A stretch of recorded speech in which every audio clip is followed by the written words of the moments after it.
ng'ur manchane tudo duol no gi ng'ikruok madibed ni ne obedo e yiero mawang'ni. Doho mamalo mogik koni IEBC ne otayo yiero e yo ma oluwore gi katiba namba 130 mana kaka jafwambo marwa Chris Owino umiyo waler.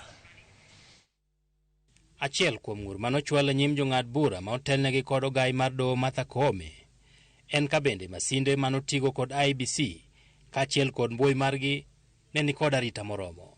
Jochwal ng'ur ne onyiso doho ni nonro margi ne oseyango kaka jomoko ma ok oyienegi donjo e mbui no ne odonjo kendo ne oloko duoko mag yiero manioro kowuok e kuonde goyo mbulu. Mbui mane IEBC bende otamore yawo mondo gol ranyisi ma itero e nyim doho. Ask yourselves, have you been given access or have you been handed over to as a court the entire election infrastructure for the presidential elections 2022? The answer is no. It is in the hands of the smartmatics and they've said they shall not give you.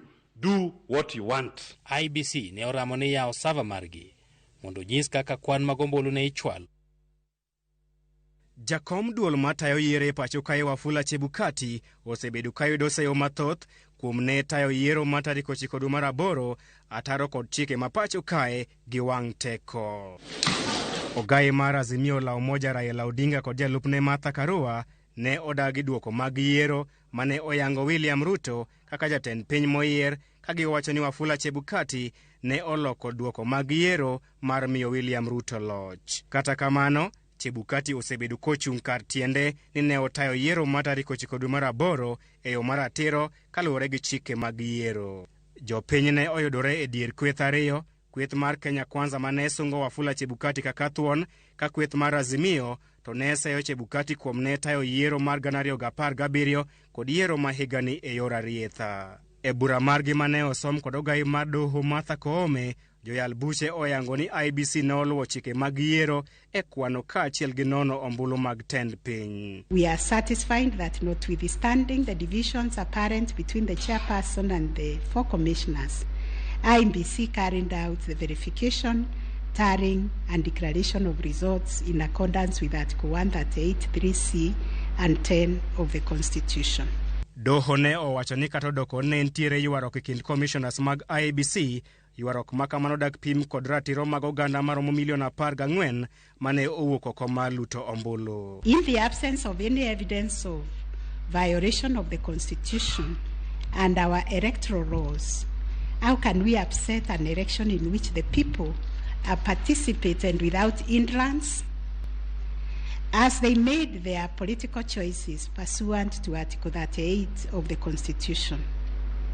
To do this would be tantamount to subjecting the sovereign will of the Kenyan people to the quorum antics of IEBC.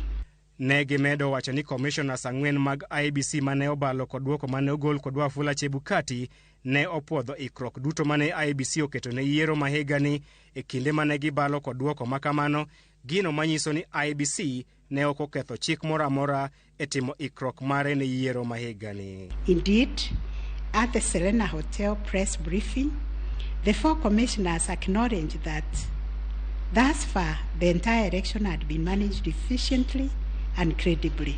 Kata kamano, doho mamalo mogik olero ni tich mar riwo, nono kod puodho mbulu mag tend piny e kar kweno maduong' mar IEBC en tich mar commissioners duto ma ok tich mar Chebukati kende. To the extent that Regulation 87(3) of the Elections General Regulation purports to vest the power of verifying and tallying presidential election results as received at the National Tallying Center solely on the chairperson to the exclusion of other members of the Commission, the same is contrary to and inconsistent with the provisions of the Constitution.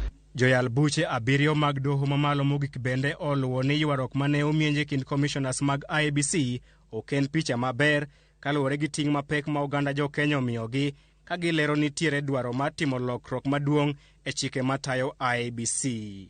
All this, in our view, points to a serious malaise in the governance of an institution entrusted with one of the monumental tasks of midwifing our democracy, an institution that obviously needs far-reaching reforms of which we shall say more in our detailed reasons. Ng'eto mar bura ma kawuono koro oketo musmal mogik e chenro moro amora mar kawo okang' mager ne Wafula Chebukati kuom ketho chike mag yiero.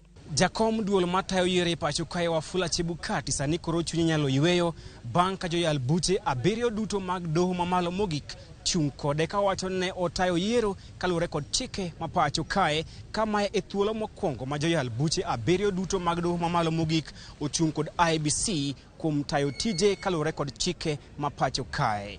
Chris Owino, Ramogi TV, Milimani Locots, Nairobi.